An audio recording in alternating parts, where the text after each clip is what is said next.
Getting my things are a little wobbly here. My new, well, it's not my new stand, it's my old stand. That's why it's a little wobbly. But good morning, everyone. It is Fantabulous Friday.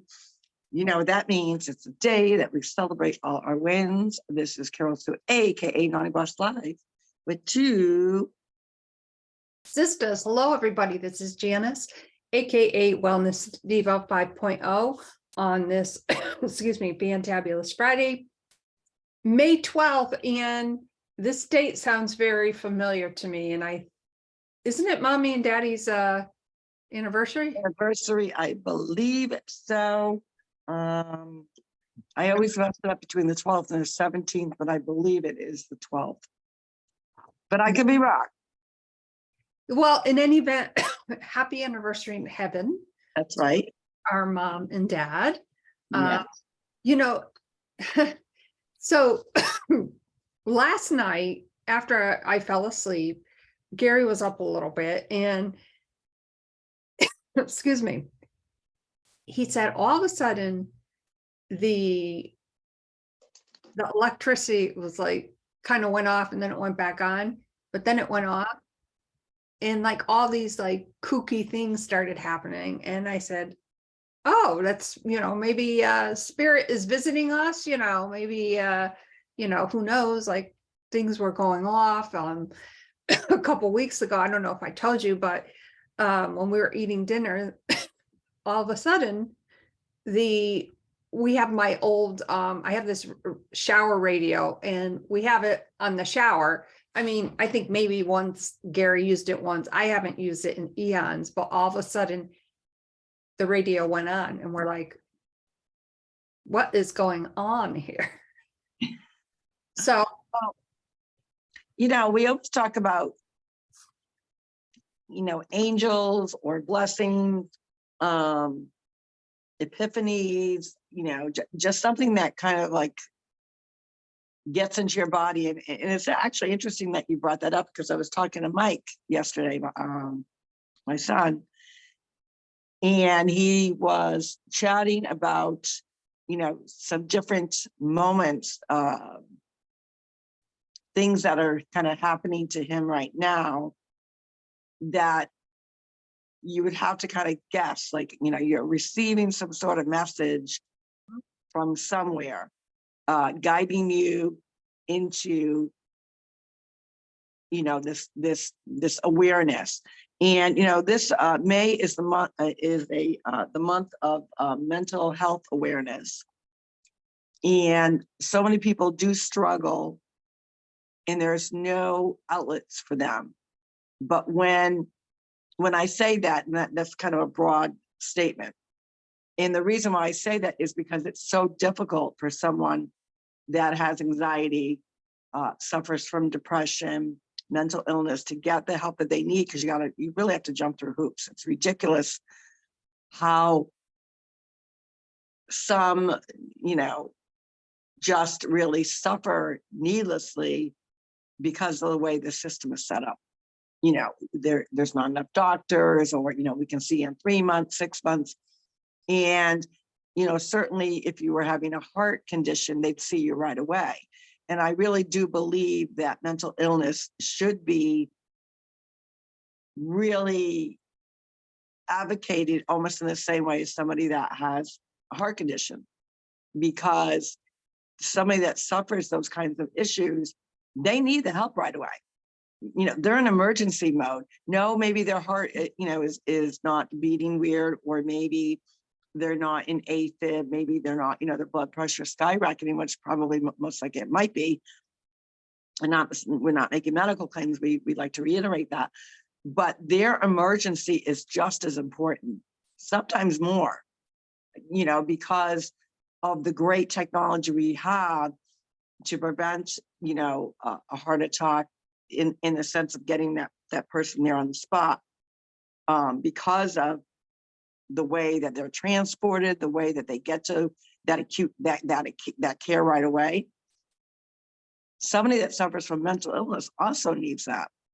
So while he's battled with depression, recovery, those kinds of things, most of his adult life, or all of his adult life, he often referenced Bill Wilson, the person that invented AA. And a lot of what I would say God moments have come up for him. And a fellow person that he admires, that he's always kept in contact with, you know, it said, just open your heart to God, you know, let God in. And I think when you do, that is where you get these different things going on, whether they're the angels popping in, whether they're signs from above, trying to let you know, give you a message.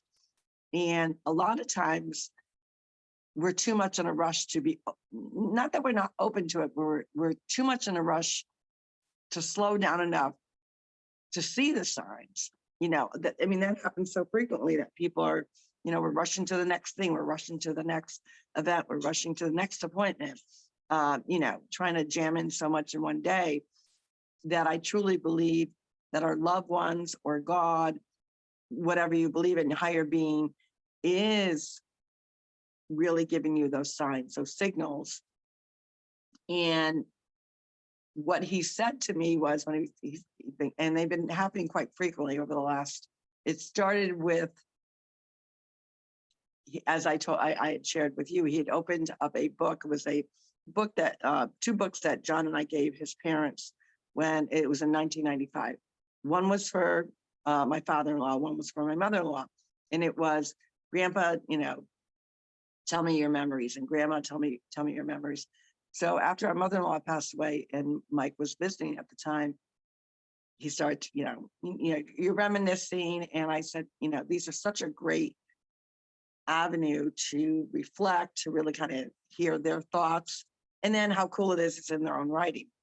So, excuse me, the page that he opened up to was, I believe it was August 3rd, 1995, where it talked about being, you know, do good in school, be successful in whatever career, whatever job you do, just do it successfully to the best of your knowledge, basically. Be a leader, not a follower. Don't do drugs. Don't do alcohol. And the other key point was, don't, you know, make sure that you choose people, and he used the word friend, but the message was choose people wisely, that make sure that they're following or have those same attributes, that when you lock arm with them, your mindset are kind of in the same place. And Michael has struggled with that. He's a very caring individual. He loves to help out people, and sometimes at his own expense of his life, you know, his well-being. So he's always told me about the gentleman that started AA, and I've read not the entire big book, but I've read pieces of it. And, you know, he was, I believe he was well into his 40s. He must have had, and I'm talking about the author of AA, and I don't know what the number is, 40, 50 relapses, whatever the number was, multiple, like just relapse every year, relapse, or every few years, relapse, until he obviously got this sign from God or a sign from an angel that spoke to him. And once he kind of opened up his heart, he was now able to help others with addiction, with, you know, recovery. So Mike feels like he's been getting these signs, and, you know, we've always told him that there's signs out there. But I think the cool part about what you're experiencing or what other people experience, you go back to the simplicity, and I'm speaking from a Christianity perspective, you know, where God, you know, always said, you know, seeing is believing, but, you know, he really wants us to see to believe without the sight, that we shouldn't have to be proven time and time again that there's a greater being, that there's a greater purpose to our lives. And I think through him, these angels come through in ways that would be interpreted that we would only recognize, or we would only say, wait a minute, like that radio doesn't go on. Somebody upstairs is telling me something. And I think in Mike's, you know, few God moments, he's had actually several in the last 2 or 3 weeks, that we always have to be open that to assume that we are just on this planet and there's when you're done, there's nothing. You know, in my heart, I don't believe that. I know some people do, but I don't, because you can't, like what you're talking about, those kinds of signs, you can't really explain away, especially if there's no rhyme to reason for it. So what else would it be there? Now, in Michael's case, he opened, now this book is very thick. It's small, probably about 3 inches by 2 or 3 inches, but maybe 3 by 3. I don't know. It's a little bit oblong, so maybe 4 by 3, but it's very thick because it's every day of the month in the year of 1995. And that's when they filled it out. The chances of him opening up that book to that page, which was August 3rd. So you got to know, it was like 3/4 of the way through that he just opened the book up, and that's the page that was staring at him. While he was contemplating that, he felt like he needed more help. And you cannot, if you're truly open to know that people are trying to help us, to guide us, to be our guardian angels, you can't deny that. Some people I'm sure would, if their belief system is different. But I think that's the blessing. And you've had several of those kind of occurrences. Right. Yeah. And not only that, but of course, you know, walking through Daddy's bedroom, on one of his nightstands, we still haven't gotten rid of it. And, you know, shortly after he passed, I'm like, oh, I should get rid of that, but just have never gotten to it. But there was a point of me recognizing it, knowing that, yes, at some point I should get rid of it. But the cool thing, obviously, about that is this device would only operate when Daddy was in bed, for instance, because it would relay, the pacemaker would transfer the information at night. So I've walked through his bedroom several times, and it's been on. There's no logical explanation. Yeah. I know he was present, and I kind of, you know, and obviously I would snap a picture of it and send it to you guys. Yeah. But, you know, think about that for a moment. When someone has passed, and obviously we witnessed, you know, we've been present for several of our family members that have unfortunately passed, but this was very different when Daddy passed. Like, we actually, and I say this with such conviction, we actually witnessed our father being accepted in the Lord's hands that day. And I Right. get, You know, and I don't think we've talked about it, but we haven't really gone in depth, you know, on our podcast regarding it. You know, and and I've actually just reiterated that to girlfriends. Actually, ironically, you're bringing that up. Yesterday, we were talking about, because talking about like our next week's schedule. John and I are flying up for his mom's celebration of life, and you know, brings you back to, and you know, those different pieces. And one of my girlfriends was talking about when her brother died, and she said she was with him for a solid month. He was ill, and she was with him for a solid month. And she said, don't you think sometimes they want to wait till like everyone leaves? I said, yes, I believe that too. Like, every death has a purpose of how it's really orchestrated by upstairs. You know, it's a divine intervention that we don't quite understand.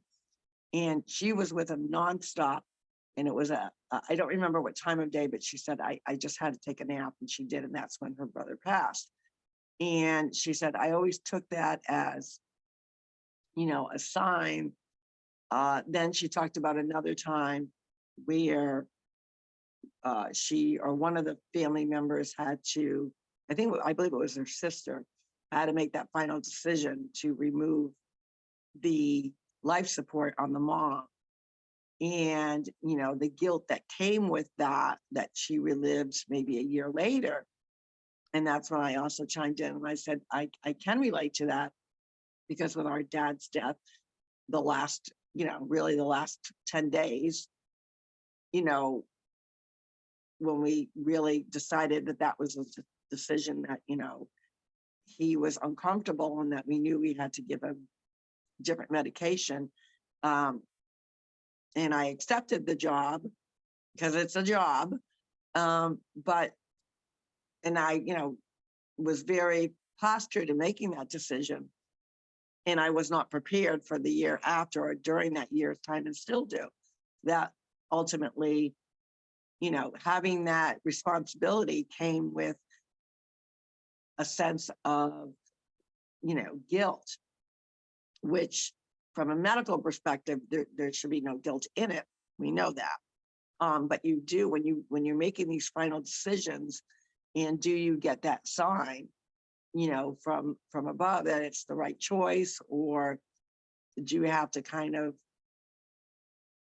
you know, I don't want to say relive it, but, you know, reevaluate, you know, did it come out right? Was it supposed to happen that way? You know, was it for the best? And, you know, with all these different things, eventually you either come to grips with it. And if you don't, we highly suggest that you go seek, you know, some counseling for it. Cause it is a hard, those are hard decisions that a lot of loved ones have to make, but then still being open, you know, the gift and, you know, the gift of even witnessing him being received into the Lord. And when I told them the story, you know, Dad, you know, his last day, you know, and I relive it, and to think that, you know, there was a brand new aide coming in to assist with getting him prepped for the day. The shaving, I'll never forget the noise of the whiskers and the razor, and watching him wince. And, you know, I had to give him another dose, because, you know, at that point when they're wincing, are they in pain? Is it just the noise that was bothering him? You know, definitely shaving under normal conditions would not hurt. But, you know, at that state, you don't know. So you want them at ease, and you want them, you know, pain-free as much as they can be. And then really just chatting that we were getting him ready for a date with our mom, and, you know, playing the music that he loved. And then, you know, realizing he was just in this real funky, you know, position. At that point, his eyes were closed, but his vision had gone. Your vision's one of the first things that does go. His eyes were glossed over like gray. He had the most gorgeous blue eyes, and his eyes were closed. Obviously, his skin color was not the best at that point. And he, you know, other than squeezing of the hand, because hearing's the last to go, and we would ask him questions, and he would squeeze our hand. Other than that, that was the only way that he communicated. So as we, our older brother and myself and Jan are literally slightly picking him up enough to kind of readjust his body, you know, all of a sudden his skin color went back to this beautiful, you know, almost, when I think back to it, this peachy cream that you would have thought like his body was, you know, painted. It was just perfectly smooth. And our dad had beautiful skin as well, but, you know, just this beautiful translucent peachy cream color. And I would say it was a color that, you know, he hadn't looked like that in years, let's put it that way, because, you know, obviously he was in congestive heart failure. So when you're in that, your oxygen's not working the way it should, and you're not getting the blood flowing. But then he smiled, you know, this smile almost, and his mouth was slightly open, but it was smiling. And then, you know, his head was just not backwards, but like more upright, looking at the ceiling. And then his eyes opened. And it was like he's saying, come get me. Like, there's the Lord. And you could just feel like this sense of that he was just the love and the peace, and the colors were so vibrant. And when we say that, it was only really a matter of seconds that seemed like minutes, and it wasn't minutes, it was literally seconds.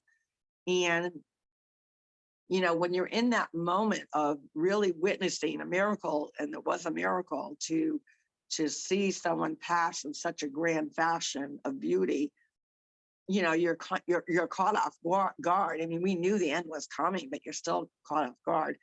And I always thought about what this, poor brand new, never seen our dad, to her first patient of the day, and going through this, because she was there, she was also assisting, and she was like, oh my God, like we were all like, oh my God, we go, Dad, like we didn't know what to say or do, kind of a thing. And then we realized, and we're kind of holding him and staring at how beautiful he looked. But then, like, I was like, really, like, where is he looking at? And then that moment when I said, what is he looking at, was the moment I knew he was being received. And then as we slowly just put him down, and it was not out of exhaustion of holding him. It was, the timing was, we just simultaneously just start to lower him. And as soon as his body and head hit the pillow, his skin color went right back to where it was, which was a gray ash. His eyes slowly closed and his mouth went back to the way that it was. And it was probably a minute later before his heart stopped, minute to 2 minutes. But, not everyone has that beautiful moment with their loved one. And because of the time of year during what was going on with the world, how truly, and that's why I think too, we really felt so blessed, because so many families that did lose their loved ones during that time frame did not. I mean, their loved ones, they weren't allowed to be with them in the hospital. And that's why we were adamant about not putting Dad in the hospital. He refused anyways, but we actually had to break him out I busted. 6 weeks before that, or whatever it was. Yeah. So, how blessed we were. Yeah, we were very blessed. And, going back to that hospitalization, I think it was about 5 or 6 weeks, whatever it was. Right. And they wanted to keep in an extra night. And I said, no, I'll be there in about an hour to pick him up, make sure he's ready. And he was so happy to get out and, got him situated, of course. And then he sat at the table and had potato chips in his Klondike bar. And he was so happy. And the little things of life that bring you joy. And the fact that, he was, I think in the beginning, was hesitant to come to that realization because he so wanted to make it to 100. But I'll never forget, the words he said. Doctor doesn't think I'm going to make it that long. And, I remember having that conversation saying, Dad, when your time is, your time is. We're going to make it the best, whatever time you got left.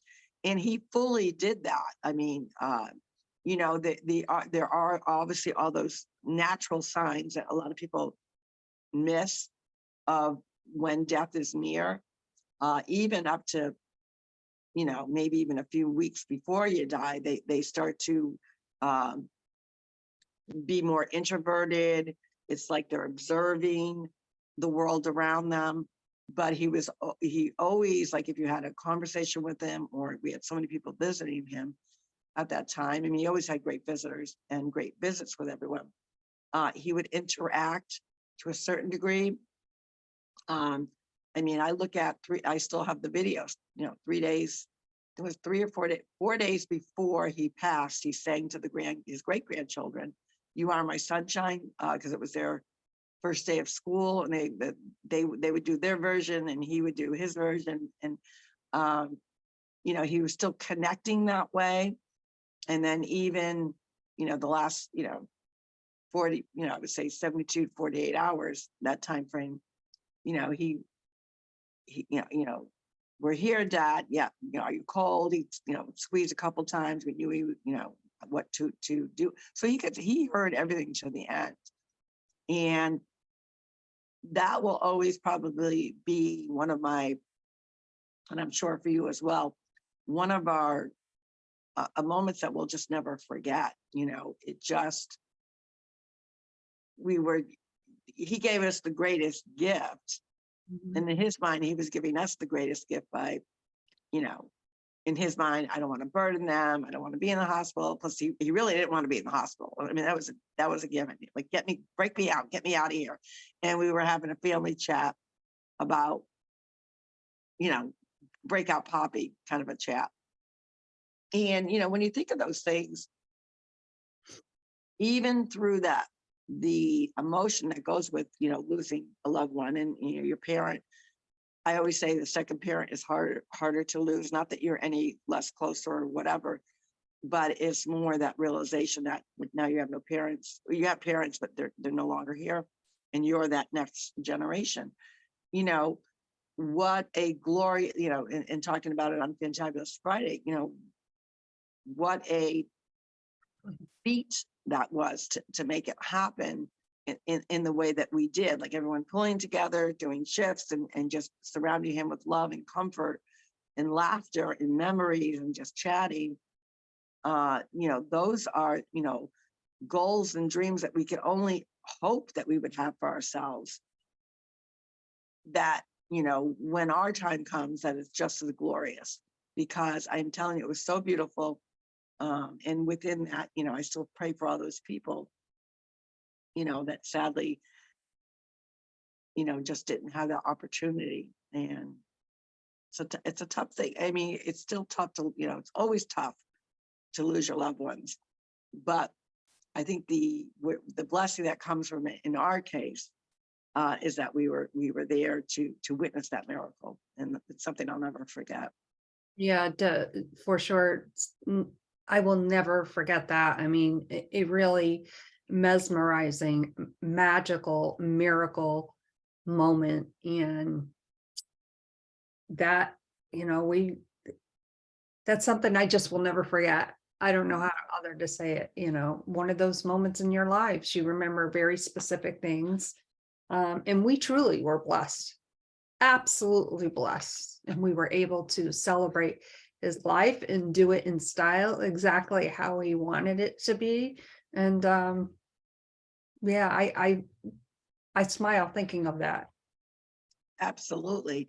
We were blessed to be with both parents. Now, obviously with our mom, circumstances were different because it was more of an emergency situation, and battling getting home for me, from my perspective, flying in and not being able to fly into Connecticut because the weather was bad, and going into Boston. But each, at the end of the day, our mom had the most beautiful skin around, and she looked absolutely beautiful and at peace. But it was a decision that had to be made at that point because her quality of life would not be which she would want it to be. So while that was more of a not as prepared as like we were with Dad, it was still just for her to be surrounded by her sister, her nieces, her children, of those that could come, and Dad, it was still a beautiful, and she was at peace. And what I loved about Mommy's passing, and I was like, how could you say you love something about the passing? Because you do, and you don't come to that right away. It takes years to find the blessings. One of our mom's biggest fears was dying alone, and that did not occur. So, like I said, each death has their purpose of a blessing that pops out. And I remember distinctly having that conversation with her on January 15th, which was exactly probably about a little less than 4 weeks from when she passed, because she passed on February 8th. So approximately 3 weeks before I was there for her birthday. And as a bunch of us were, and having this one-on-one with her, she kind of summons me, because I was the one, who was out of state. Claudine was already there for a little while. And I think we were getting her birthday dinner ready. Carol Sue, come down here. And I go, what, Mom, what do you need? Because they lived in a tri-level home. She goes, can you just sit down and talk to me? I said, Ma, I will. We're trying to get, your birthday stuff going on, blah, blah, blah. So I ran back upstairs, and she'd summoned me again. I said, what, Ma, what do you want to talk about? So we had a conversation on several things, but one of them, it was, her fear. She said, my biggest fear would be dying. I don't know how we got into what our biggest fear was, but we were talking about different things. And she goes, what is one of your fears? I said, driving in the rain. I hate driving in the rain. Hydroplaning. I'd rather drive in 2 feet of snow, but I hate driving in the rain. And hers was the fear. And again, I don't think she knew she was passing, but again, subconsciously, a lot of times, especially when it happens that quickly, subconsciously they know. And she talked about several things that were subject matters in regard to her passing and or right before she passed. And for the longest time, it was a conversation that, I said, Mom, we've never really had these conversations before, because I had conversations about her business. I had conversations about, her trips, different events, but not that the subject matter of dying. I never had a conversation with her before. And she asked me a couple things regarding when she was gone, and then a couple things about when she dies. And that was her biggest fear, of dying alone. So the blessing of that passing was that she didn't die alone. And I'm so grateful, that most of the family could be present. I'm also grateful that she was at peace once they removed everything. Sadly, because of the complications of the heart attack, she was already in another state than Daddy was. Daddy was still he still could hear, he still could squeeze our hands. She could not do any of that. She could not communicate at all. But I truly believe that she could still hear us, because the hearing's a loss to go. I don't care what state you are in, whether in between or whatever. My belief is that they do hear us. And we prayed, and we, told her it was okay. And I was happy for her and for the family that, she literally went in like 62 minutes or something like that. It was a very short time before she took that last breath. And actually, the time of her death, it's a little bit different than what's on her certificate, just like with Dad's too. But because you have to have the official pronouncement. Pronouncement. So, I think when we think about that, and then, are they still present in our life?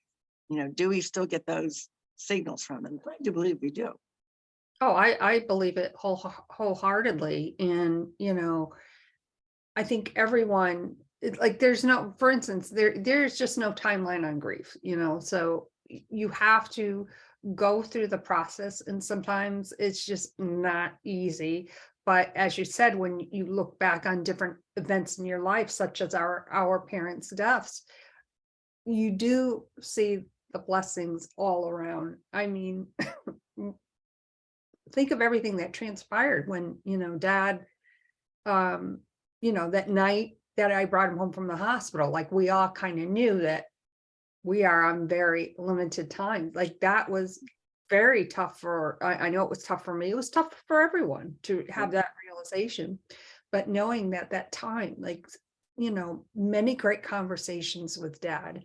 And when I remember, one of the big things I remember is when we got back in the car after I took him to see the heart specialist. Right. The doctor had said to Daddy, called it the 5 varies.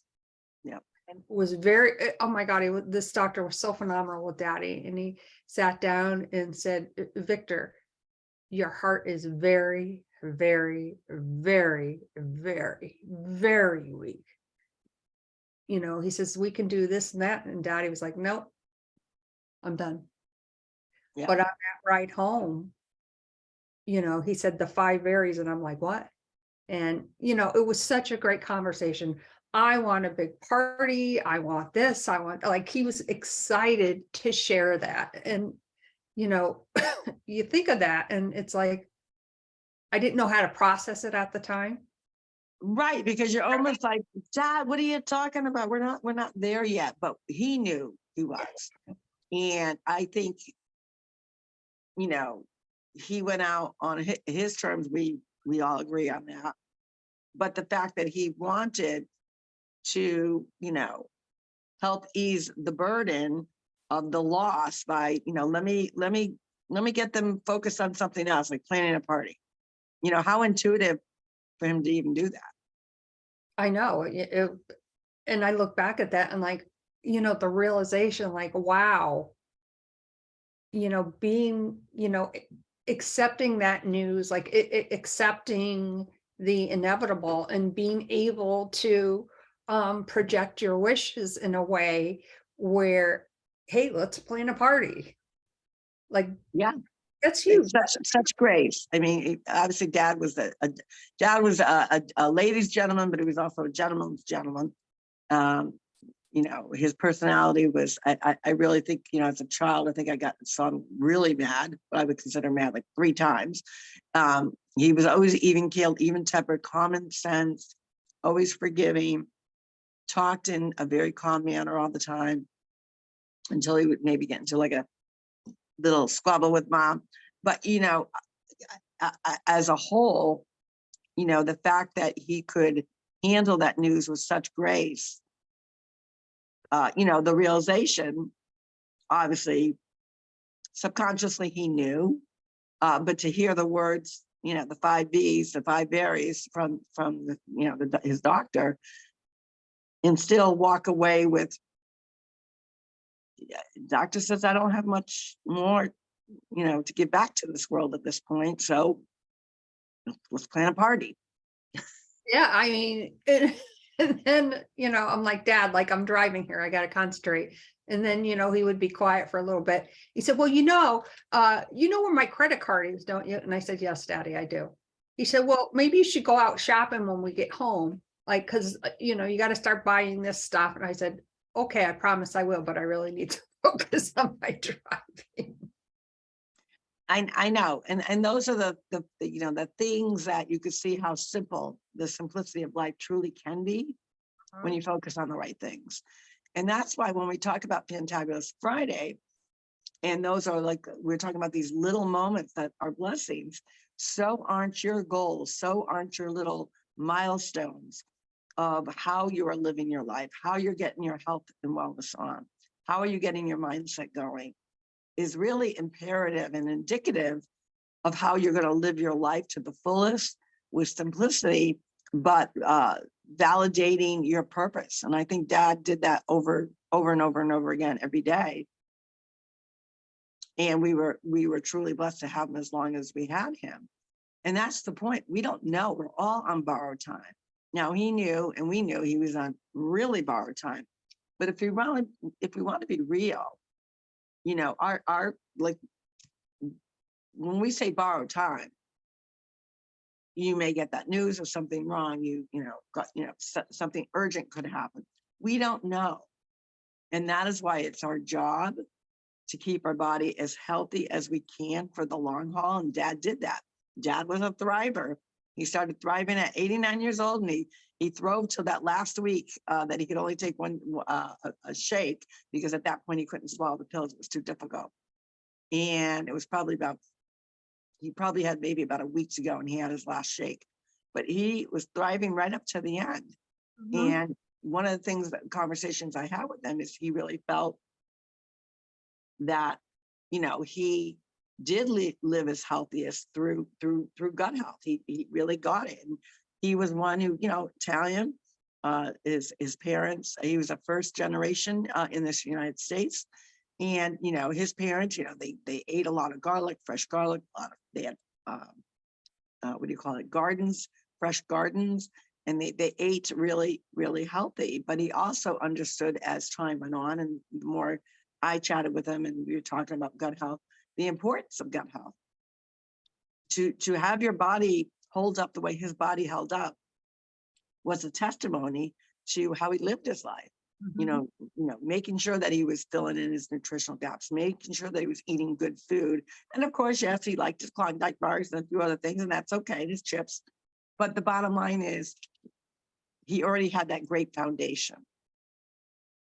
And you don't sometimes get to that point overnight. So that's why on Fantabulous Friday, we want to congratulate ourselves. Hey, we did good this week.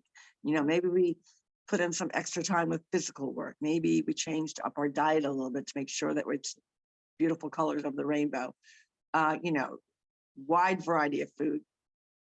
Maybe that self-care piece that we had talked about the other day. All those things are attributes that when it comes on Friday, you say, hey, I did good. Now, for some of us, it may have been just an okay week, and that's okay. We celebrate whatever wins we accomplish, because they're all wins, don't you think? Oh, a win for sure. I mean, you know, don't think of it like, oh, I didn't reach this goal.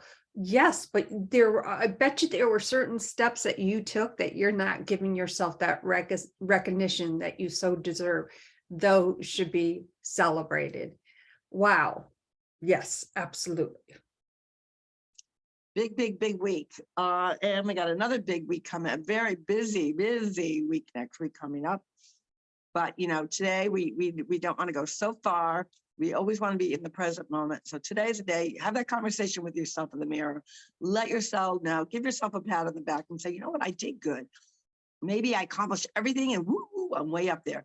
Maybe you only accomplished half, maybe a quarter. Maybe you only accomplished one thing. Whatever it was, give yourself credit, give yourself grace.